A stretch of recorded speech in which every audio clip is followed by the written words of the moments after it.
Welcome to BSM, the big story of medicine. In the ring today, we've got conservatism versus liberalism, fighting for the title of the most influential time period in medicine and health. At the red corner, we have, weighing in at 3,000 years, representing the stable growth of medicine, conservatism. And at the blue corner, weighing in at 200 years, representing new discoveries and ideas, inquiry. Let the fight begin. Conservatism goes in with an instant uppercut, as many doctors knew about Greek and Roman discoveries. And to that time, many ideas by Galen and Hippocrates were found. A counterpunch is quickly thrown back at conservatism from inquiry, as Berzelius was able to prove that some of Galen's theories were wrong, such as the fact that the jawbone consists of only one bone, not two, and the breastplate was 3 parts, not 7, and that the heart has valves, not holes in the septum. Looks like inquiry is throwing more punches at conservatism, making him get a small cut under his eye, which is now bleeding. Due to Harvey's discoveries, we know that the blood is not newly manufactured in the liver, but the same blood is pumped by the heart around the body. It seems like that set of punches tired out the Renaissance, and conservatism is now dominating him.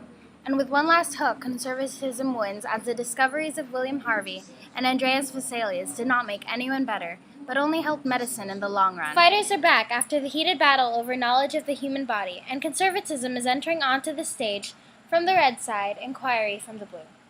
Who will win this round? The strong inquiry backed up with his new generations of improved technology to help him defeat the church, or conservatism with his old and traditional fighting techniques. Inquiry is getting off to a strong start, jabbing some punches at conservatism, and conservatism seems to not be able to respond at the moment.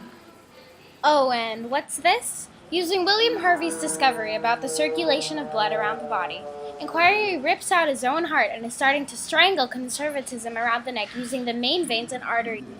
Oh, and his move doesn't stop there. Inquiry is now using a printing press to print copies of medical books, which he throws at conservatism. Some of these books are opened up by the thinkers in the audience, stimulating more ideas for general medication.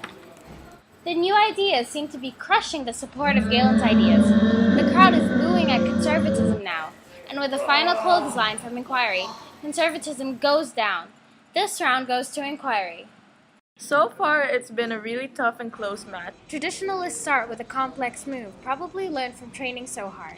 In the same way, physicians began training at universities by reading the books of Galen and Hippocrates and other Greek and Arab medical rites. Inquiry throws a strong hook at conservatism as students travel to universities around Europe in places such as Holland, France, Italy, or Edinburgh, rather than just staying in England.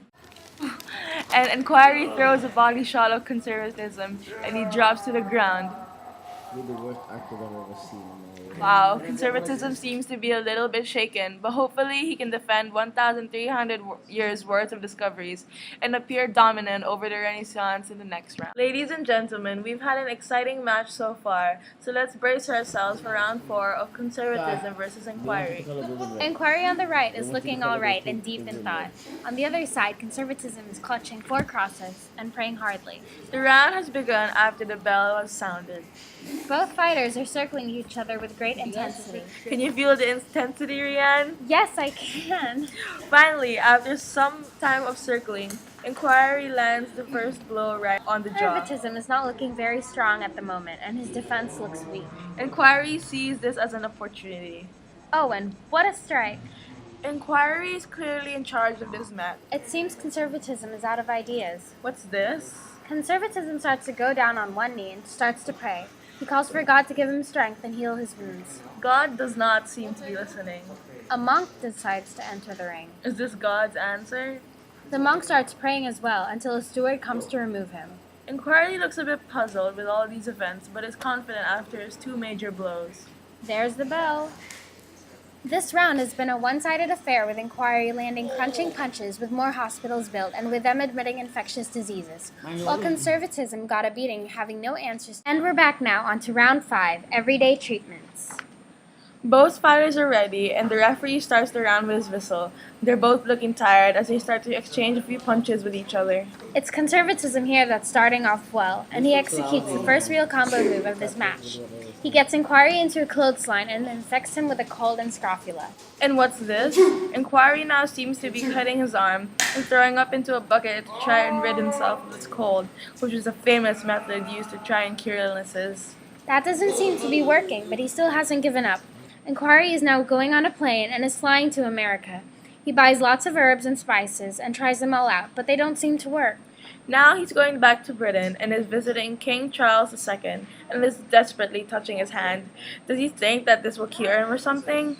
Well, now time is up. I think conservatism dealt a heavy blow in the beginning, and Inquiry did well to experiment with different ways of treating his disease.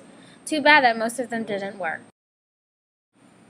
Looks like Inquiry wins this match. Both did a good job, but it seems like all their discoveries came to an advantage. Thank you for watching.